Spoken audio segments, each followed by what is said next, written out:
दोस्तों नमस्कार। स्वागत है आपका हमारे इस YouTube मंच पर। दोस्तों, नरेंद्र मोदी सरकार ने जिस प्रकार से ये फैसला लिया कि महात्मा गांधी राष्ट्रीय ग्रामीण रोजगार योजना, जिसे मनरेगा के नाम से जानते हैं, उस योजना को खत्म कर उसकी जगह एक नई योजना लाई जाएगी और उस योजना को विकसित भारत के नाम से नई योजना, जिसे इसका शॉर्ट फॉर्म विकसित भारत जी राम जी है, उस जी राम जी योजना के ऊपर एनडीए के सबसे बड़े सहयोगी दल ने अपना ऐतराज जता दिया है। संसद के अंदर एनडीए के सांसद बोल रहे थे और एनडीए के सांसद जब इस पर बोल रहे थे तो बिल का समर्थन तो किया, लेकिन एक रिजर्वेशन के साथ। और जिस प्रकार से तेलुगु देशम पार्टी ने साफ साफ ये बताया कि इस योजना को लेकर राज्य सरकारों पर जो बोझ पड़ रहा है, आंध्र प्रदेश पर जो बोझ पड़ रहा है, उसकी भरपाई कौन करेगा। बहस में हिस्सा लेते हुए टीडीपी के सांसद यानी चंद्रबाबू नायडू की पार्टी के सांसद ने साफ साफ कहा कि जिस प्रकार से आंध्र प्रदेश का बाइफर्केशन किया गया, विभाजन किया गया, तेलंगाना के रूप में नया राज्य बनाया गया, अनसाइंटिफिक तरीके से विभाजन हुआ, उनके मुताबिक उस विभाजन का कोई वैज्ञानिक आधार नहीं था, इसके बावजूद विभाजन किया गया और 2014 से राज्य के ऊपर जो रेवेन्यू डेफिसिट, राजस्व घाटा हो रहा है, उस राजस्व घाटे के बीच भला 40% का शेयर इस नई जी राम जी योजना में कैसे कोई राज्य सरकार देगी, और उसमें भी आंध्र प्रदेश जैसी भयंकर घाटे वाली राज्य सरकार। सीधे सीधे उन्होंने इस राजस्व घाटे की भरपाई की मांग की, यानी आंध्र प्रदेश को पैसा दिया जाए। आंध्र प्रदेश इस योजना को तभी आगे बढ़ाएगा जब राज्य के हिस्से का जो 40% इसमें कंट्रीब्यूट करने की बात है, वो हिस्सा भी केंद्र सरकार आंध्र प्रदेश को दे। क्या यह संभव है कि किसी एक राज्य के घाटे की भरपाई की जाए? क्योंकि बिहार एक ऐसा राज्य है और जहां से एनडीए के दूसरे लीड पार्टनर नीतीश कुमार आते हैं, 12 सांसद उनके भी हैं, और भाजपा के अलावा बिहार से 18 सांसद एनडीए के तहत जीत कर आते हैं। उस राज्य में 70% से ज्यादा सेंट्रल असिस्टेंस पर बिहार के विभाजन के बाद राज्य सरकार चल रही है। जैसे आंध्र प्रदेश का बंटवारा हुआ, हैदराबाद चला गया तेलंगाना के पास, उसी तरह बिहार का बंटवारा हुआ और बिहार के हाथ से जमशेदपुर, बोकारो, धनबाद, रांची, तमाम इंडस्ट्रियल और मिनरल बेल्ट्स बिहार के हाथ से निकल गए थे। और बिहार में सिर्फ बाढ़ का बालू और शराबबंदी के बाद जिस प्रकार की हालत बनी हुई है, वो स्थितियां ही बिहार में बनी हुई है। तो आप अंदाजा लगा सकते हैं कि जिस प्रकार से एक पेंडोरा बॉक्स खोलने जैसी स्थिति में ला करके चंद्रबाबू नायडू की पार्टी ने नरेंद्र मोदी सरकार को रख दिया है, उसके बाद इस जी राम जी योजना के साथ इस सरकार का चल पाना कितना मुश्किल होगा, आप स्वतः ही अंदाजा लगा सकते हैं। क्योंकि चंद्रबाबू नायडू ने, आप सबको पता है कि बहुत शिद्दत से, बहुत मेहनत से ब्रांड हैदराबाद को एस्टेब्लिश किया था, पूरी दुनिया के अंदर एक आईटी हब के तौर पर एस्टेब्लिश किया, उसे बेंगलोर के बराबर खड़ा किया था। और वो हैदराबाद, नायडू के सपनों का शहर, आंध्र प्रदेश से निकलकर तेलंगाना के हिस्से चला गया। और जब हैदराबाद तेलंगाना के हिस्से चला गया तो रेवेन्यू का बहुत सारा सोर्स तेलंगाना के पास चला गया। अब बचा कोस्टल इलाका, समुद्री इलाका।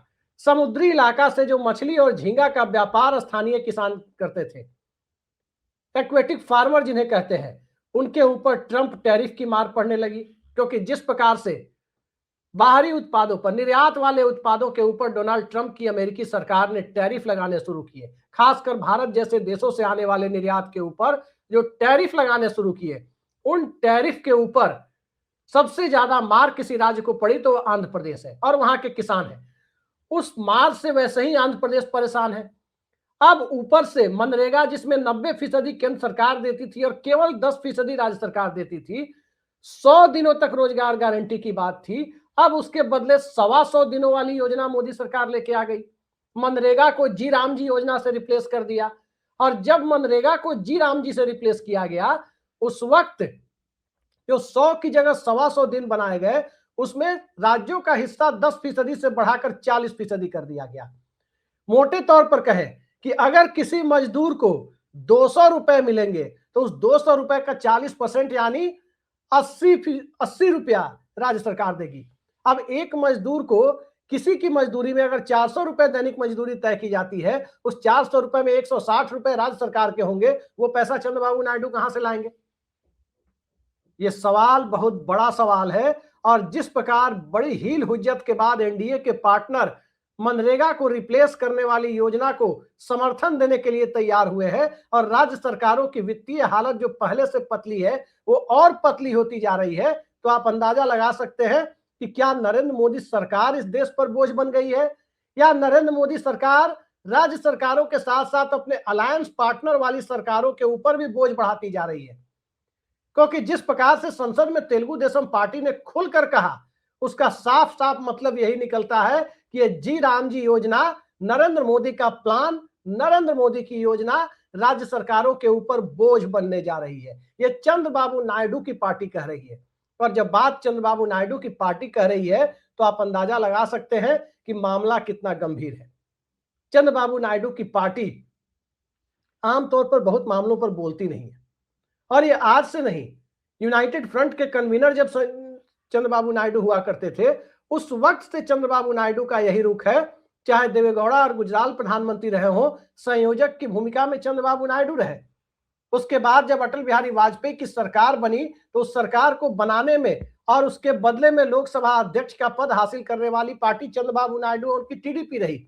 और जिस प्रकार से अटल बिहारी वाजपेयी की सरकार के दरमियान अपने 29 सांसदों के बूते चंद्रबाबू नायडू ने जो चाहा वो हासिल किया, क्या आज वो दिल्ली से हासिल कर पाने की स्थिति में है? आज तो विशेष राज्य के दर्जे जैसी व्यवस्था भी खत्म कर दी गई है, मोदी सरकार ने ही खत्म की है। फर्क इतना है कि नीतीश कुमार और उनके वित्त मंत्री विजेंद्र यादव ने अब तक कुछ बोला नहीं है। चंद्रबाबू नायडू ने खुलकर बोला है, ममता बनर्जी के वित्त मंत्री ने खुलकर बोला है।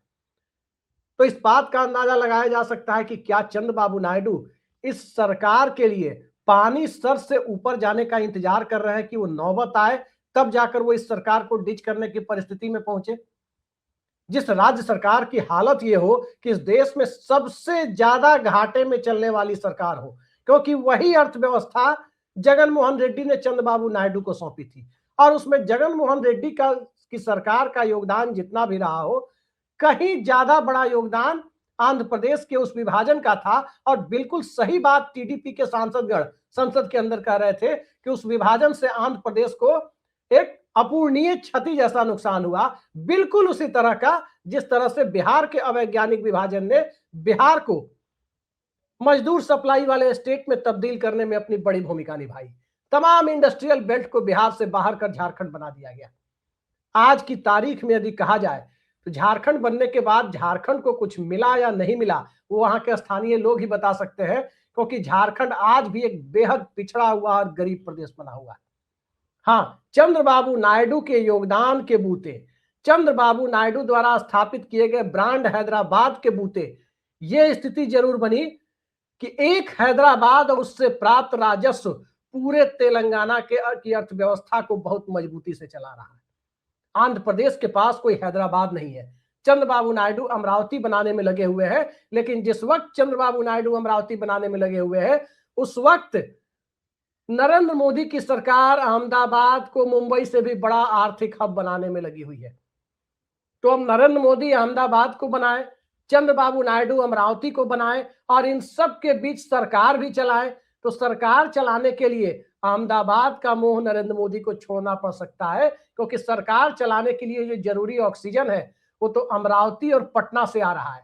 पटना वाले पार्टनर का कोई ठिकाना नहीं कि कब वो सेकुलर जमात का हिस्सा बन जाए, क्योंकि नीतीश कुमार ने जिस तरह से हिजाब प्रकरण का विवाद गहराता जा रहा है उससे तो अब साफ साफ दिख रहा है कि नीतीश कुमार की सोची समझी रणनीति तो नहीं थी। क्योंकि जिस महिला के साथ वो हिजाब वाली घटना हुई बेहद हल्के फुल्के अंदाज में हुई, उसको तूल देने की जरूरत नहीं थी, लेकिन जितना वो तूल पकड़ता गया वो महिला जिसे नियुक्ति पत्र देना था वो तो बंगाल की महिला है। और पश्चिम बंगाल में ममता बनर्जी ने इस चीज को पूरी तरह से भुना लिया। तो क्या नीतीश कुमार और ममता बनर्जी के बीच कोई अलिखित और गुपचुप समझौता है, राजनीतिक समझौता, कि पश्चिम बंगाल में बीजेपी को पूरी तरह से पलीता लगा देना है और उसमें बंगाल की महिला के साथ ही वो हिजाब वाली घटना नीतीश कुमार के मंच पर क्यों हुई, यह आसानी से समझा जा सकता है। ऐसा नहीं है कि उस मंच पर सिर्फ एक ही, या अब तक नीतीश कुमार ने कई नियुक्ति पत्र दिए हैं, उसमें क्या बिहार से कोई नकाब वाली या हिजाब वाली महिलाएं नहीं पहुंची होंगी? लेकिन बात चंद्रबाबू नायडू के राज्य की हो रही है, तो नायडू अब सीधे सीधे मोदी सरकार की स्कीम को बोझ बताते दिख रहे हैं। उनके सांसद अब खुलकर बोल रहे हैं, और जब उनके सांसद खुलकर बोल रहे हैं तो आने वाली सियासत का ट्रेलर समझा जा सकता है, क्योंकि कांग्रेस पार्टी ने इसी मुद्दे पर 27 दिसंबर को अपनी वर्किंग कमेटी की कार्य समिति की बैठक बुलाई है। राहुल गांधी इसको लेकर देशव्यापी आंदोलन की तैयारी में है, और इंडिया गठबंधन जिस तरह से इस योजना को लेकर आक्रामक रवैया अपना रहा है, स्वाभाविक है कि इसकी सबसे ज्यादा प्रतिक्रिया मजदूर सप्लाई वाले राज्य और उत्तर प्रदेश के पूर्वी इलाकों में होगी। बिहार के बड़े नेता माने जाने वाले रघुवंश प्रसाद सिंह को मनरेगा मैन कहा जाता था, तो क्या मौजूदा दौर में रघुवंश प्रसाद सिंह को भी भुला दिया जाएगा? ये सवाल बिहार के अंदर भी घूम रहा है, और ये सवाल महात्मा गांधी के साथ जैसे जैसे जुड़ता है, वैसे वैसे भारतीय जनता पार्टी को रक्षात्मक होना पड़ता है, और जैसे जैसे भारतीय जनता पार्टी को रक्षात्मक होना पड़ता है, ठीक उसी मौके पर चंद्रबाबू नायडू अपनी तरफ से उनकी पार्टी के सांसद संसद के अंदर अपने राज्य सरकार की आर्थिक दुर्दशा को सामने रखते हुए इस बिल पर जब बोलते हैं, तो इसका साफ मतलब निकलता है कि चंद्रबाबू नायडू की पार्टी क्या चाहती है। क्या नरेंद्र मोदी सरकार इस योजना को भी 60-40 की जगह 90-10 करने के लिए तैयार है, जैसे मनरेगा में होता था? क्योंकि अगर एक राज्य को दिया जाएगा तो मामला सुप्रीम कोर्ट पहुंचेगा, फिर दूसरे राज्य पहुंचेंगे कि आखिर आंध्र प्रदेश को क्यों दिया गया, बिहार को क्यों नहीं दिया गया, बंगाल को क्यों नहीं दिया गया, कर्नाटक को क्यों नहीं दिया गया, केरल तमिलनाडु को क्यों नहीं दिया गया, पंजाब हिमाचल को क्यों नहीं दिया गया। भाजपा के शासित राज्य हो सकता है कि नरेंद्र मोदी या अमित शाह के दबाव में या नितिन नवीन के दबाव में कुछ ना बोले, लेकिन विपक्ष शासित राज्य बोलने से बाज नहीं आएंगे, और विपक्ष शासित राज्य दिल्ली जाकर असमानता के खिलाफ बोलना शुरू करेंगे, और चंद्रबाबू नायडू को इसके लिए अलग तरीके से फंड किया जाएगा।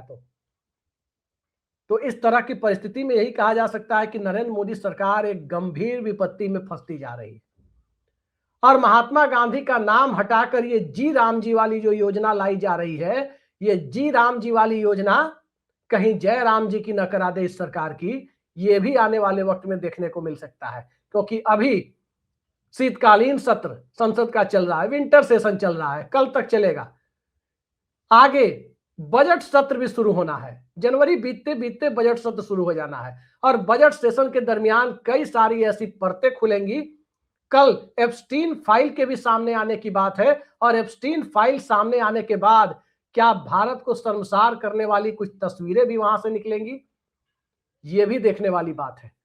लेकिन ज्यादा बड़ी बात यह है कि सत्ता के लिए जरूरी ऑक्सीजन पहुंचाने वाली पार्टी चंद्रबाबू नायडू की पार्टी ने मोदी के इस मेगा प्लान पर अपना वीटो तो नहीं लगाया, लेकिन इस योजना से आंध्र प्रदेश पर पड़ने वाले बोझ को सार्वजनिक रूप से जाहिर कर यह जरूर बता दिया है कि मोदी का प्लान बोझ साबित होने जा रहा है। और उस बोझ का बोझा ढोने के लिए क्या चंद्रबाबू नायडू और नीतीश कुमार तैयार बैठे रहेंगे? देखते जाइए। पहले आप वाली परिस्थितियां नायडू और नीतीश के बीच चल रही है कि आखिर एनडीए रूपी जहाज से पहले कौन कूदता है। स्वाभाविक है कि सबको इंतजार नीतीश कुमार का है, लेकिन सवाल यह भी है कि चंद्रबाबू नायडू भी आखिर इंतजार कब तक करेंगे। देखते हैं कब तक इंतजार करते हैं, लेकिन याद रखिए दिसंबर से लेकर जनवरी तक अभी गंगा यमुना से लेकर गोदावरी तक बहुत पानी बहना है। देखते जाइए। आज के लिए इतना ही। नमस्कार।